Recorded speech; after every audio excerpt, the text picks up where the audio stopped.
We live in a fantasy world now. Reality has been destroyed. This is the time that you really need to pay attention. The probabilities are overwhelmingly on gold's side. That is the best environment to see gold increase its value. Welcome to Palisades Gold Radio. I'm your host, Tom Bodjevics. Joining me today is Jonathan Baird, editor and publisher of the Global Investment Letter. Thanks for joining me today, Jonathan. It's my pleasure, Tom. So why don't you start by giving us some of your background? I know you won a Lipper Award in 2010 for the best global equity fund in Canada. So can you go through some of your background for our listeners, please? Yeah, I'd be happy to. I started on Bay Street in the mid 1980s, and quickly got promoted to money management, mostly managing mutual funds in my career. And I was lucky enough or skillful enough to manage several number one ranked funds in Canada over the 80s, 90s, and as recently as 2010 when I won the Lipper Award.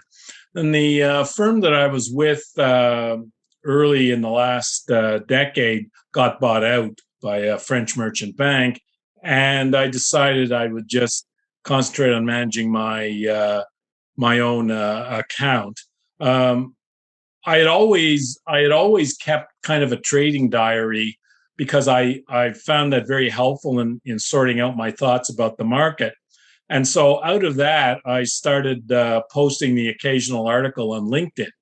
And the response from LinkedIn was gratifying and very kind of surprising in retrospect, that people were asking if there was sort of a paid subscription service that they could access to get more detail and more content and so on.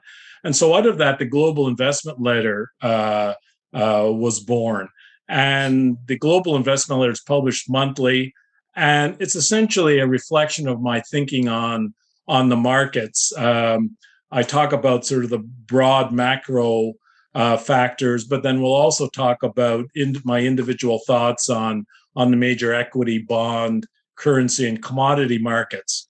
So it's partly access to my own trading diary, and yet I try and write it in a way that makes it accessible to subscribers. And I've been gratified that at the response to the Global Investment Letter, we've got subscribers all over the world now, and so it's been a real pleasure to write.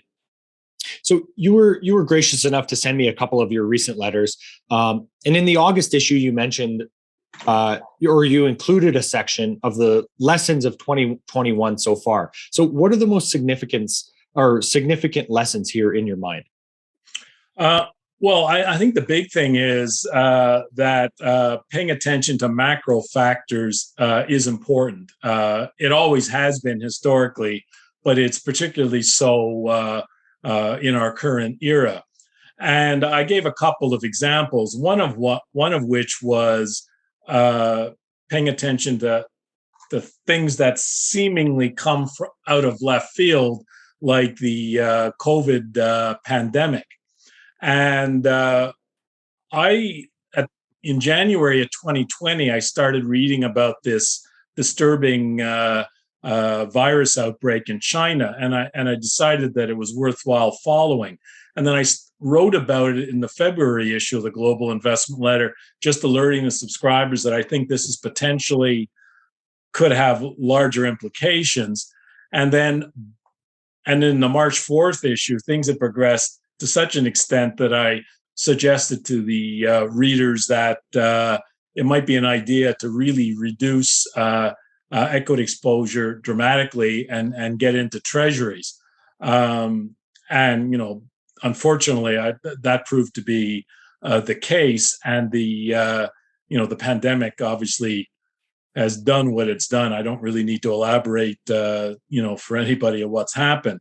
On an ongoing basis, I think that we still must pay attention to what's happening with the virus, because while we have effective vaccines, and that's the good news, is this virus has shown the ability to be quite efficient in mutating and evolving.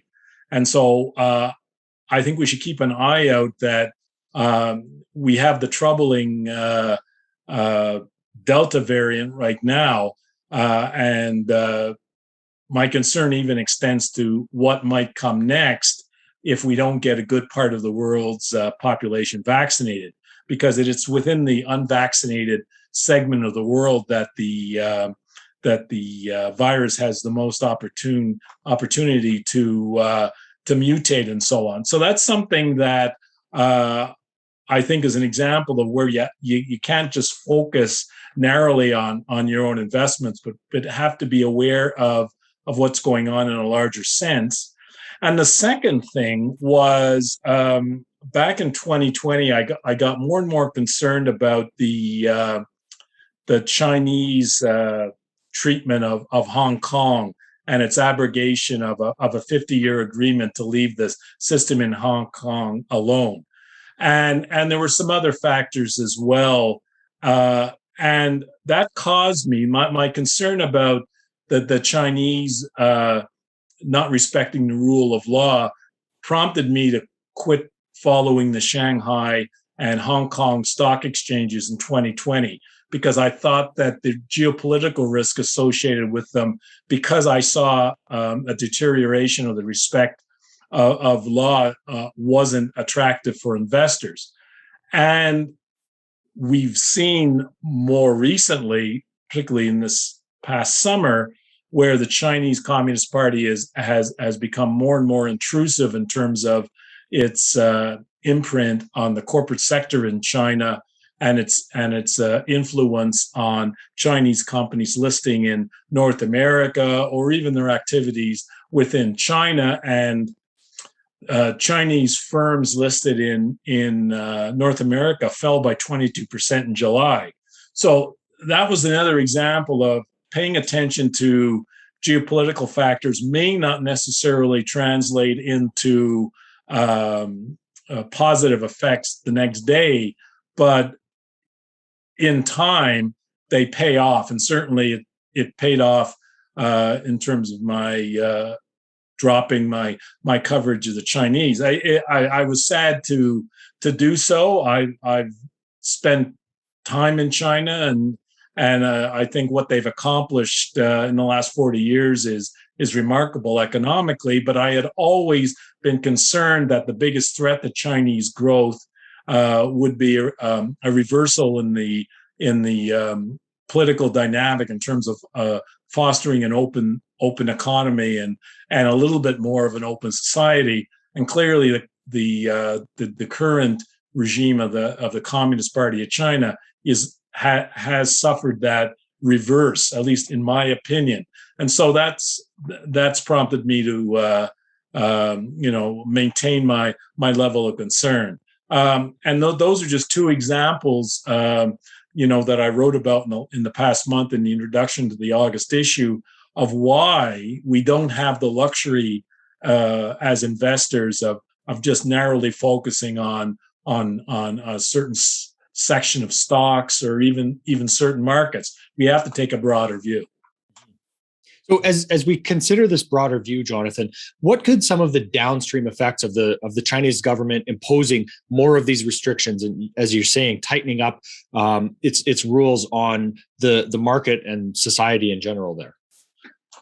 I think at the end of the day, I interpret events as being the Communist Party of China will do what they think or they perceive to be in their own interests in terms of maintaining control and the one-party rule and so on.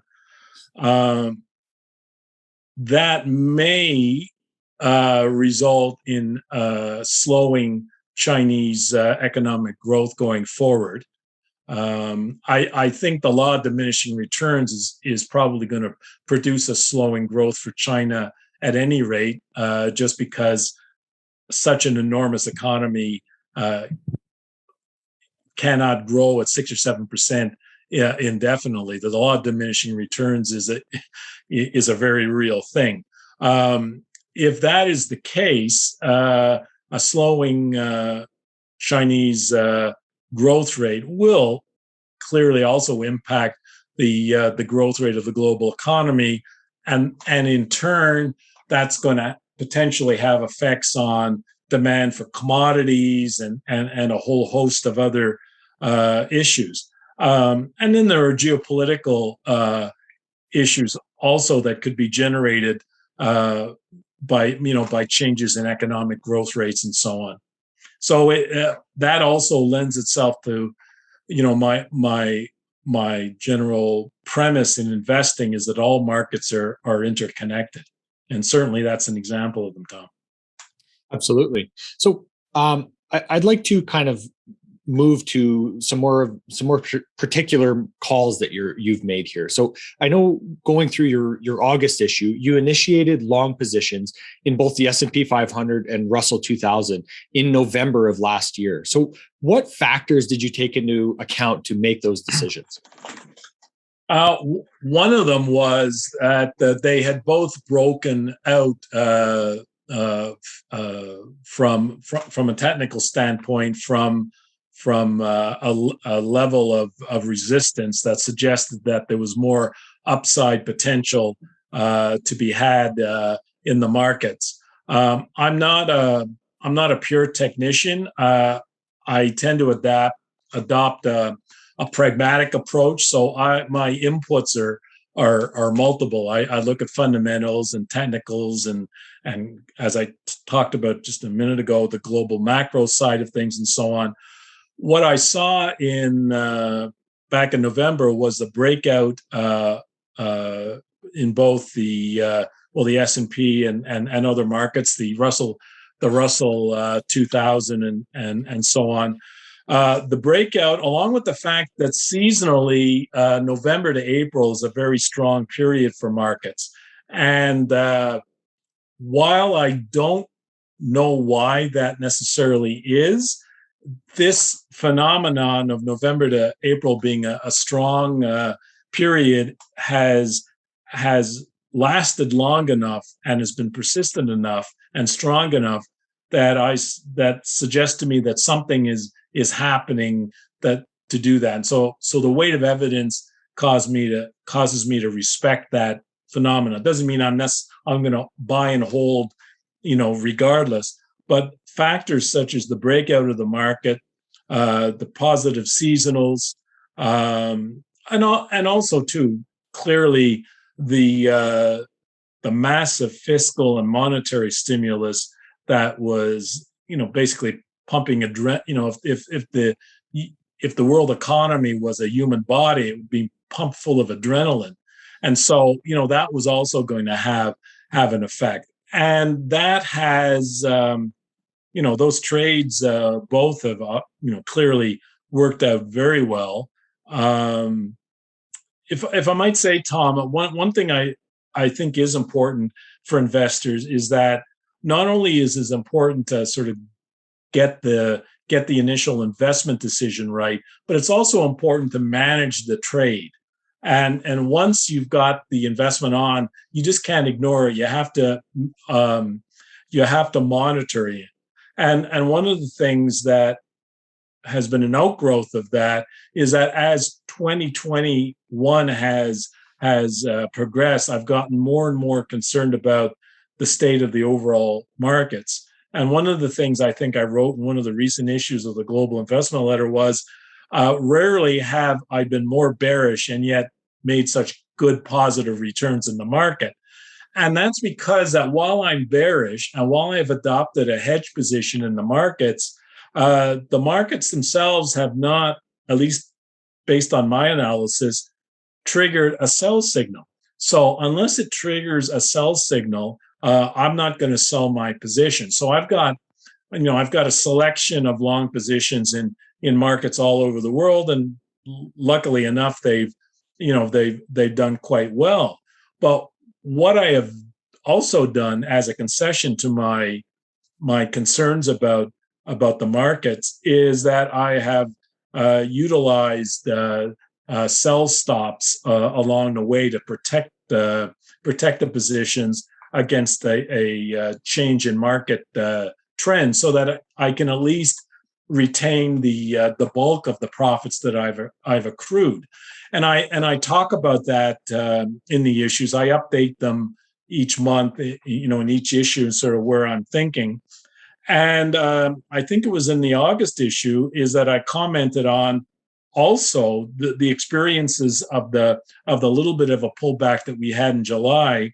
The experience of that was a lesson in how important it is to set your sell stops at chart points that are not obvious, because the algorithms and human traders will target those.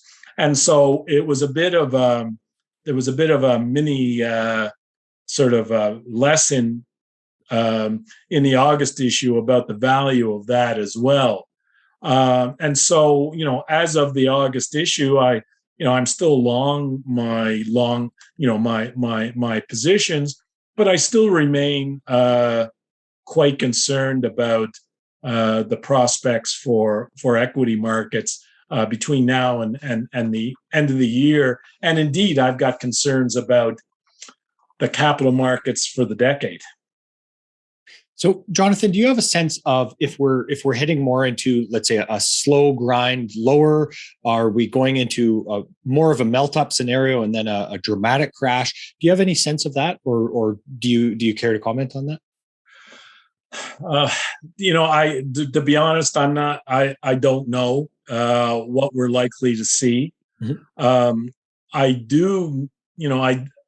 I guess the best way to characterize sort of my thinking about the markets right now is that I see the enormous amount of investor optimism that's being reflected in the markets and at the low level of volatility and so on, along with the more sobering economic realities as being two trains running side by side on parallel tracks.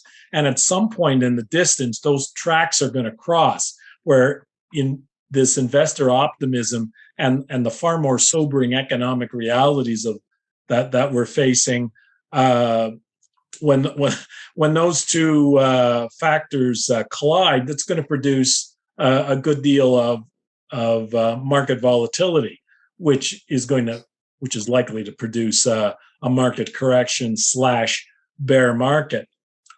When that occurs, I can't say with any precision. And as investors, we don't have the luxury of certainties.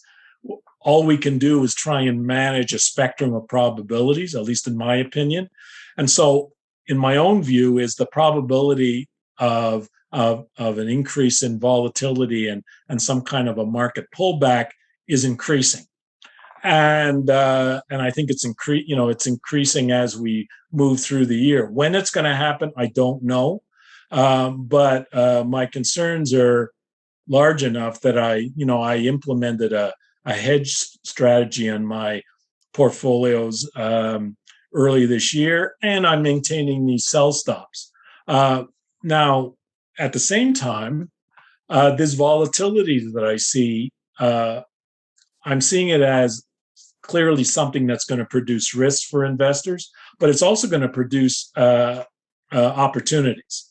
And so my own view is I'm guarding against losing too much should we have a change of trend and perhaps making some money on my hedge position. But at the same time, I'm going to be alert for a whole fresh set of opportunities that are going to be presented by this market decline.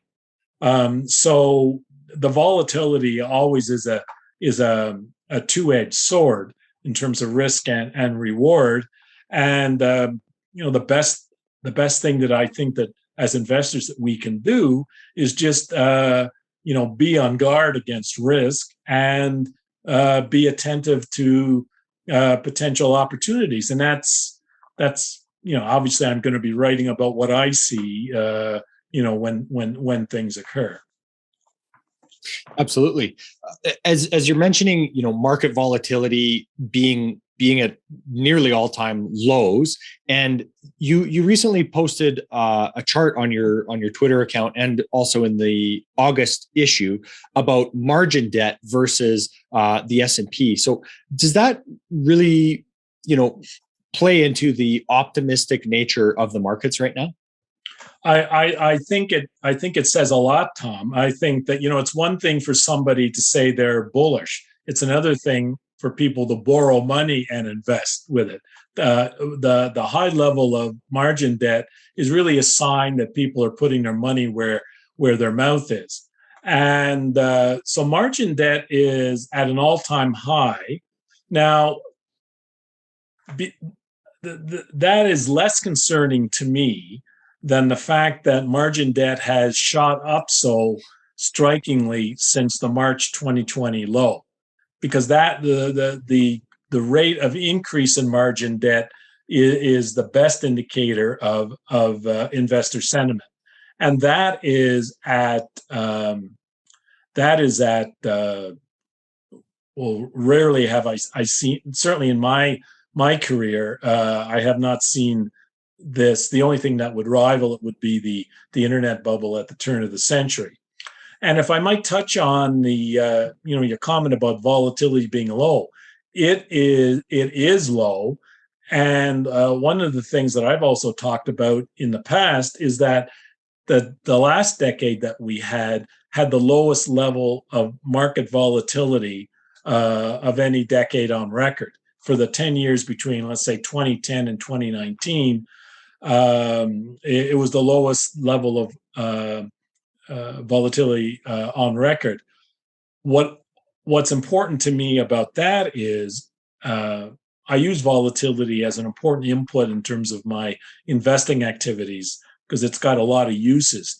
And one of the things that is important characteristic of volatility is that there's a very, very strong mean reverting tendency, which means that periods of high volatility will ultimately resolve into periods of low volatility and vice versa. We're now, for the last decade, we're in a period of very low market volatility.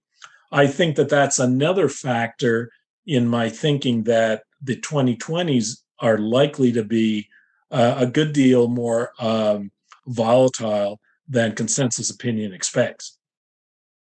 So, Jonathan, looking through your letter, you cover many different markets, from the S&P and Russell, as we mentioned, to healthcare ETFs, UK, German, French, Japanese, Indian, and emerging equity markets. So does watching all of these different markets inform your opinion that inflation will be transitory, as I've heard you say in the past?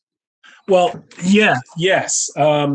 I think, for instance, our when we talked about China and what's going on in China right now, if indeed the Chinese economy is slowing, and there's evidence of that, and if the policies of the Chinese government continue to produce a continued constraint on the Chinese economy, that's going to have a big factor on commodity prices, which is an input on inflation.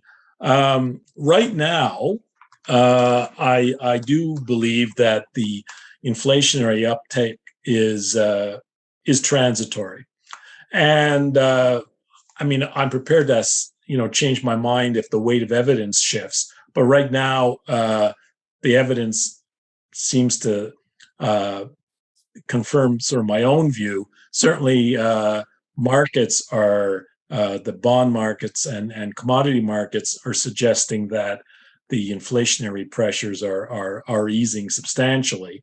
One of the things that I've written about that I don't think is talked about a lot is that there's a significant psychological component to bouts of inflation. It's not, in my mind, once again, this is my own analysis, Jonathan, if I could interrupt you for a sec, why don't we go through some of the reasons quickly that you think inflation could be transitory? Like, I know you're talking about the supply chain before we get into the let's say, the psychology around the inflation narrative? Yeah, well, certainly. Please. Well, the one of the things that has produced the uptick in inflation has been the disruptions of supply chains because of the COVID pandemic.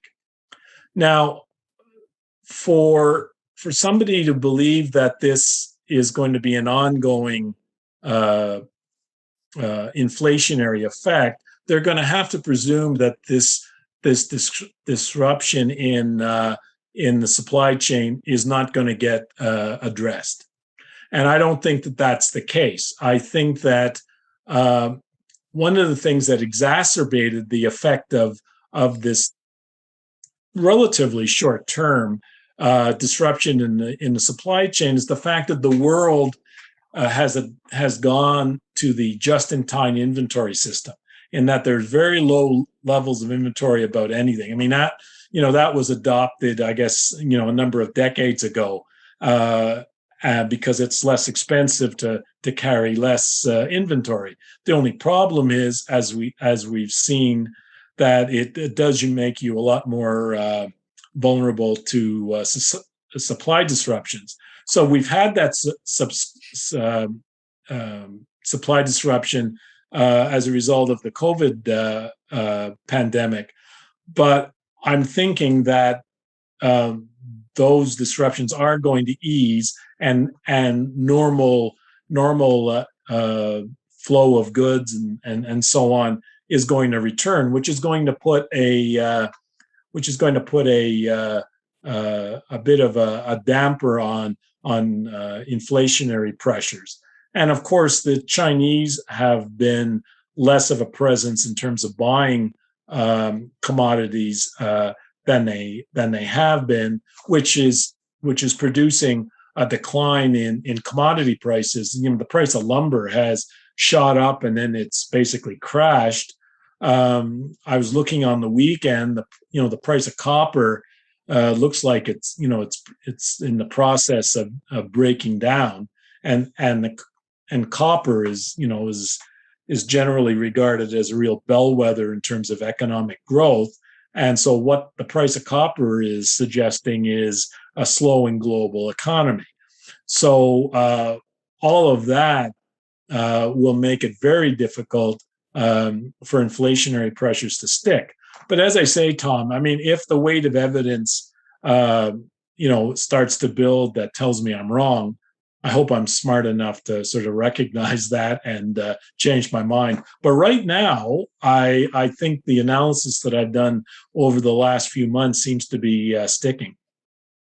So how does that, getting back to that other point that you wanted to make about investor psychology, how does that play into this inflationary narrative? Well, I think psychology has such a big factor, it's a big influence on every aspect of our lives. And certainly that applies to economics and investing and so on. And I guess the point I was making about inflation is that it's not purely a monetary phenomenon. It's not purely if you print more money, you're going to get inflation. Because, frankly, I thought that the bailout of the global economy after the 2008 financial crisis would have produced some inflation, a good deal of inflation because of the nature of the monetary expansion. Well, just like we've seen, following the March 2020 event, we had after 2008, we had a bit of a period of an uptick in commodity prices and a little bit of a, uptick in inflation, but then it moderated quite quickly. And I think there's two reasons for that. One is that the global economy is very fragile, and if it were not for the enormous monetary and now fiscal stimulus that we've seen, the global economy would be mired in a pretty deep recession right now. And so that that endemic weakness of the global economy is going to make it difficult for inflation to gain any traction. The other thing is that there's an important psychological component to inflation in terms of inflationary expectations. Inflation in the 1970s really grew after the OPEC oil price shock by the behavior of consumers who expected prices to continue to rise in the future. And so, in an effort to try and buy things at a lower price than they would 6 months or a year later, people started moving forward their purchases, that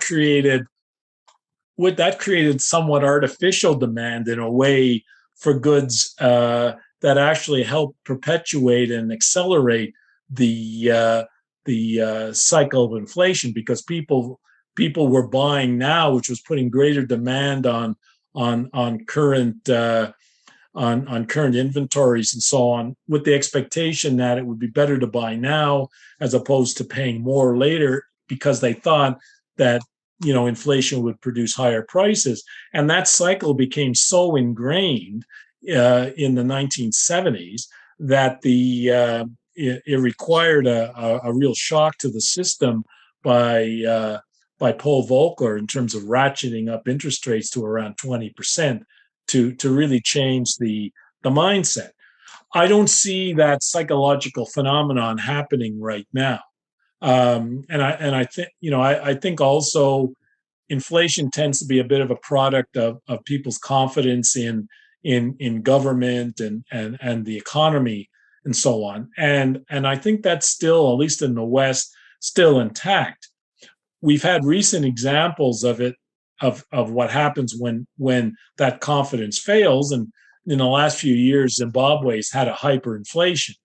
And that had nothing to do with Zimbabwe necessarily, expanding its monetary base as much as there was just a crisis of confidence in the government in Zimbabwe. And if you go back into history, there's other events that have a similar genesis.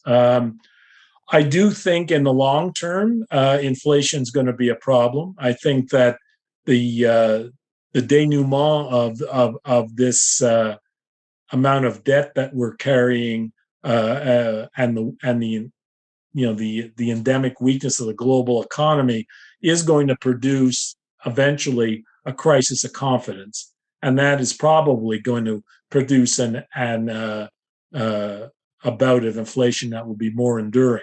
So I'm certainly see that as a potential. Right now, though, at least in the near term, from what I can see, I don't think we're there quite yet. So how does the U.S. Treasury market also inform your thinking around the health of economic conditions right now? The bond market in some ways is a bit more of an efficient gauge of economic of the economic situation than the stock market, because it hinges on, obviously, interest rates, which in turn interest rates hinge on economic expectations and so on. So I do use that as an indicator. More importantly, I use it as an indicator of consensus opinion as well. And one of the things that is an important input into my work is paying attention to investor sentiment and consensus opinion. And one of the more reliable investing strategies is looking for extremes in sentiment, either bullish or bearish, and doing the opposite of that. And that's not practiced very often, because psychologically it's very, very difficult to be doing the opposite of what everyone else seems to be doing. But that has proven to be a good strategy.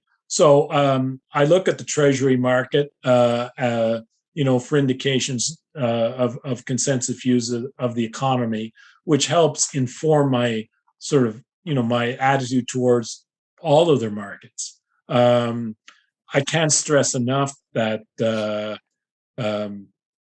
importance of looking at a broad picture in formulating an investment strategy.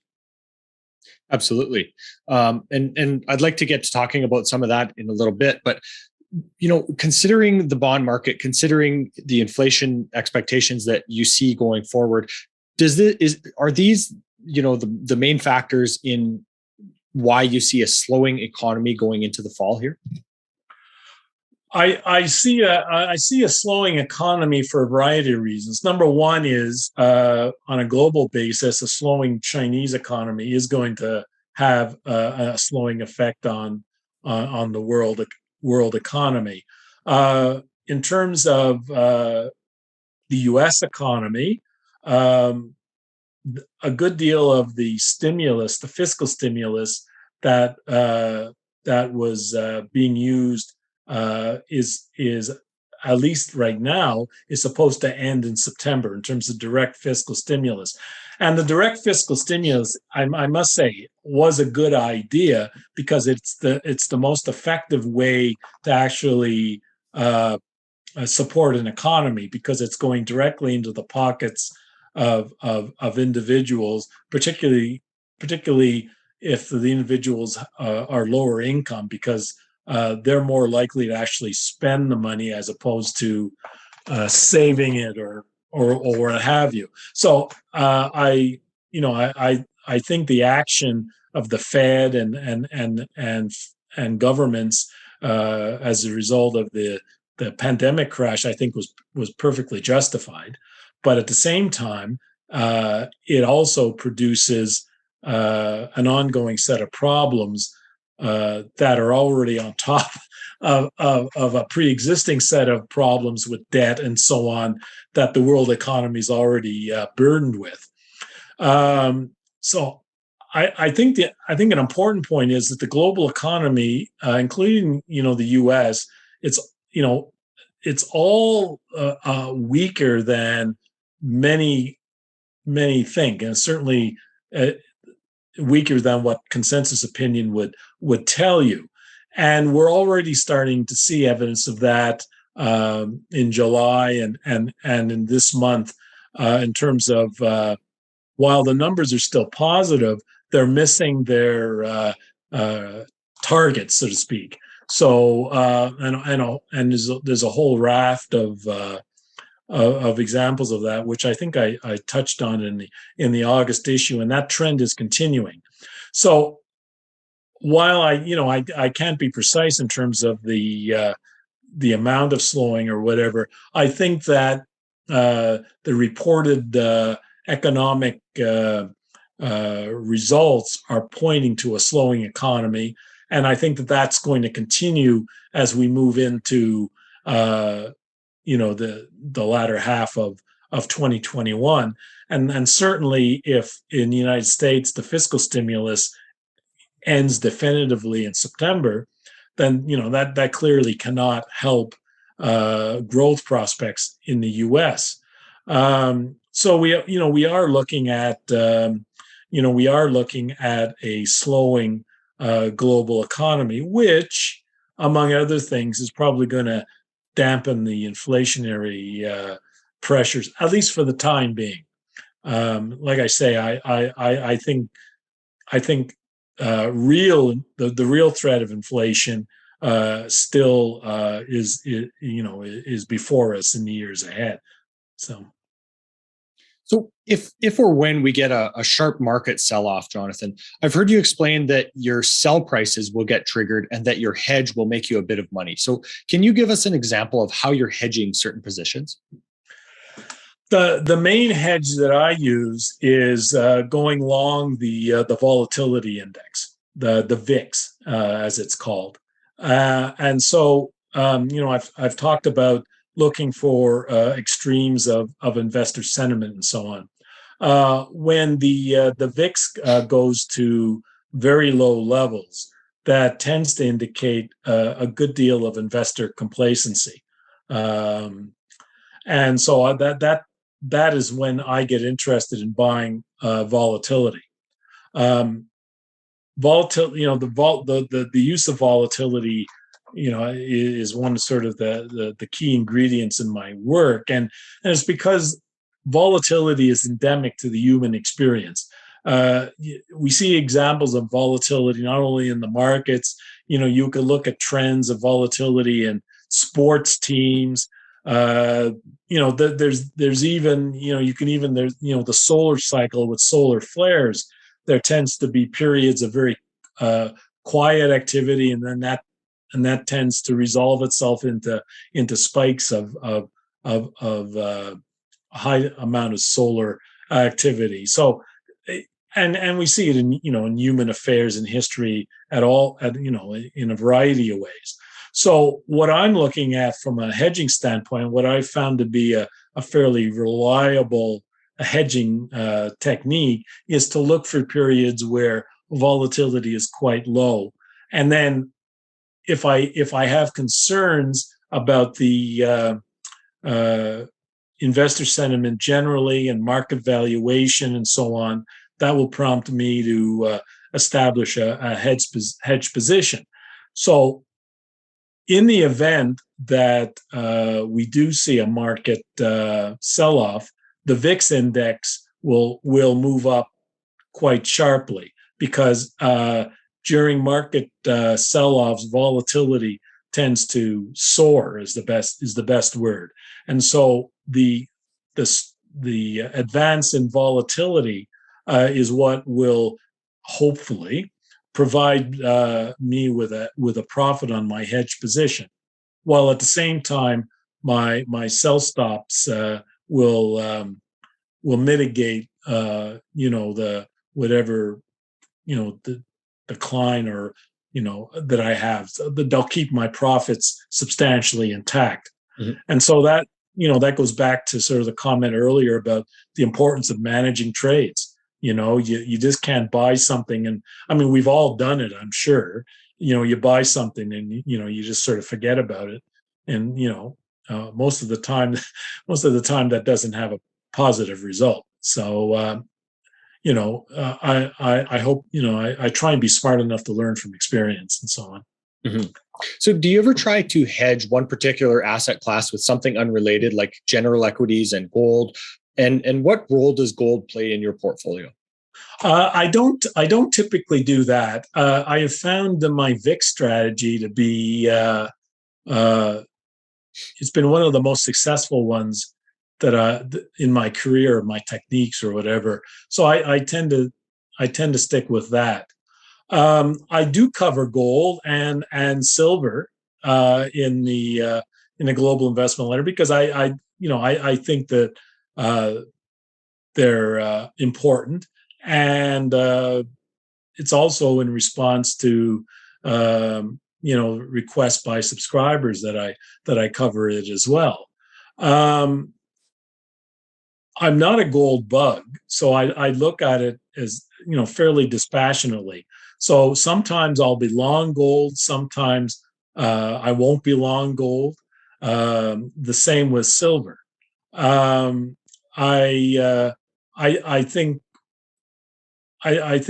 there's a role for gold, but like I say, in my mind, since I'm as a money manager, I was always focused on ultimately the returns of my investment portfolio. So basically, my attitude is I'll own gold if I think that it's going to help the overall portfolio return. Now, sometimes it's going to, and sometimes it won't. So I participated in the last few years in some of the very good rallies that gold's had, and it's been very positive. More recently, I haven't been long gold because, frankly, it's not acting in a bullish way. And a good example of that was in the August issue where I wrote that even though I wasn't long gold, I was still looking at the chart and I was saying I wrote in the August issue that this is the chart's setting up for some more downside risk, because it's just, to me, it was a textbook bearish pattern. And then we saw what happened, the August issue came out on the 4th, and I think on the 8th or the 9th or that weekend or whatever, we had quite a drop. And, people were, I saw on the internet where people were shocked by it, and they were talking about mysterious forces manipulating the price of gold and so on. And, I said to, a friend of mine, if you had just looked at the chart, you would have seen that there was some risk here, Right now, as we record this sort of in mid-August, I'm looking at gold and I'm watching it, and I'm going to see if it establishes what I think is a good bottoming formation. And depending on what happens between now and the end of August, I may be bullish of gold when I write the September issue, which the issues typically come out on the 4th or 5th of the month or so on, and so we'll see. But I would say that gold is one of those things where I certainly can appreciate it. It's a beautiful metal and all that, but it's dangerous, like it's dangerous with anything, to be doctrinaire about you have to own gold or you don't. So anyway, so I tend to look at it like I looked at anything else. Now, the same with silver. Silver to me, is an interesting potential investment, but I'm not going to go long silver until it breaks out above $30.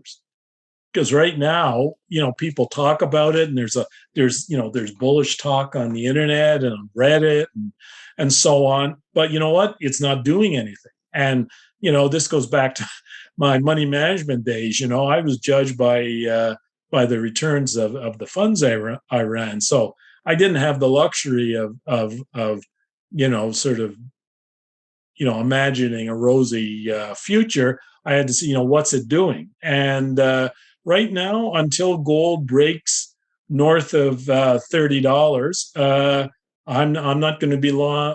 Silver above $30. I'm not going to be long silver.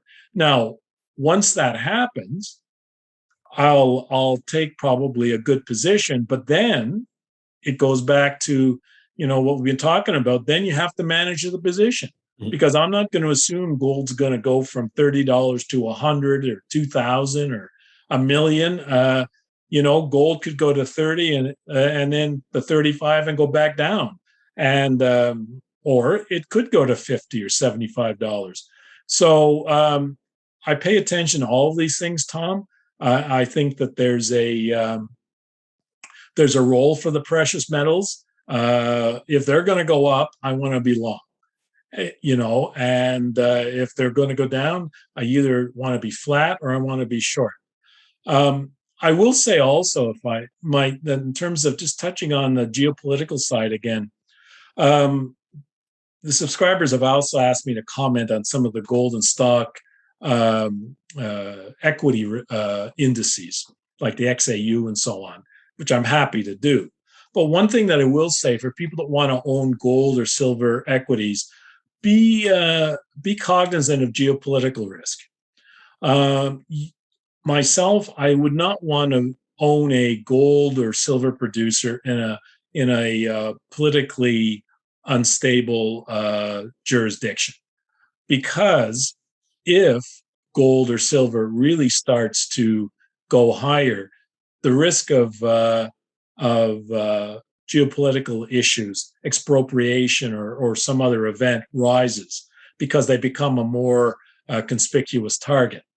So for those that do have an interest in gold and silver, I would in terms of equities, I would focus on geopolitically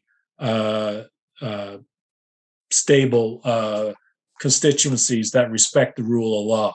So that's just an aside, but I think it's an important one. So, Jonathan, are you looking at mostly momentum to get back into the metals trade for yourself, or is it a particular chart level, any type of analysis like that?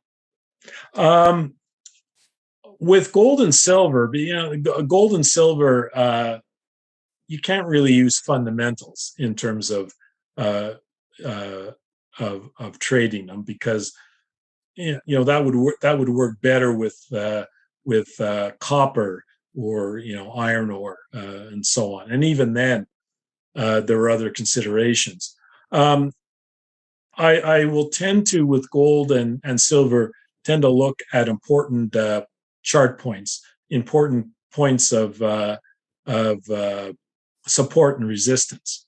And for silver, I think the $30 level is very, very important. I think for gold right now, it's more whether the price of gold can at least hold in its current in its current range, which would lead me to believe that the good deal of the selling pressure that we saw earlier this month has subsided, and that increases the probability that we might see a renewal of a higher gold price. I think one thing that's important is that when you're looking at an investment, one key thing is, if an investment's supposed to be acting bullish, but it's acting bearish, that's very, very bearish indication indeed. And one of the things that is troubling about gold is that, given the monetary expansion that we've had, and given the geopolitical deterioration that we've seen over the last number of years, you would think that would be an environment where gold would be soaring. And we haven't seen that. And so gold's price behavior has been decidedly bearish. Now, that doesn't mean it's always going to be the case, but I do take note of that. And it also makes me all the more cognizant of being careful about when I go long gold, and also to be careful about not overstaying my welcome. If there's evidence of a change of trend, then I'll proceed accordingly. So you've said before that you aren't a believer in passive investing, Jonathan, just as you don't believe in being passive with your health or relationships or other things like that. So how do you go about educating yourself when it comes to any of these subjects? Do you actively try and search out contradictory information to try and analyze which side might have more merit, or do you look at the incentives behind the author's info? How do you go about that? Yeah, one of the benefits of being well over 21 years old and having a good deal of experience and having read a lot of books and so on is that makes it a little easier to form my own opinions. When we all start out in anything, we tend to be more influenced by people that we've read or people that we've talked to, because we don't have the personal experience to be able to stand back and put things in context. So one of the things that I do have now, which I wouldn't have had, when I was just starting out, was the ability to question other people's opinion. Either agree with them or not agree with them, but have a better idea in terms of what's a valid point and what's not. And I think that's one of the benefits of reading widely, not only stuff that's focused on investing, but just history and current events and just anything, just general knowledge. I think that's so important for somebody that wants to be a successful investor for the long term. And that also is partly of what I see as the mission of the Global Investment Letter, is to offer this opinion that I have that is purely my own. I don't, it's totally independent, and it gives people something to think about.